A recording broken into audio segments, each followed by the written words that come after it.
биодоступный кислород, дропс 0 деп аталады. Көзіме бір тамшы, мұрныма, тілімнің астына 15 тамшы, таңертең кешке тамызам. Бұл жидкий кислород.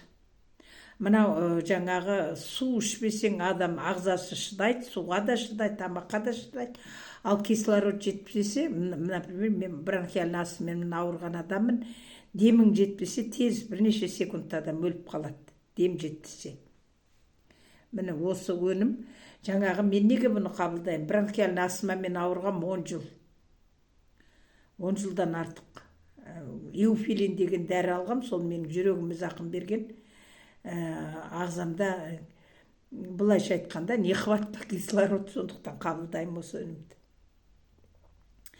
Бұның екеуі $90, үшіншісі тегін, сосын және жолына и магазинге алады. Где-то $127 сіз деген аласыз. 3 мынандай бутылочка. Біреуі бір айға жетеді. Бұл деген бүкіл басыңыздан аяғыңызға шейін бүкіл денсаулығыңызға көмектесетін өнім биодоступный кислород деп аталады. Менің телефоным 7 707 480 31 18. Атым Бәтіш.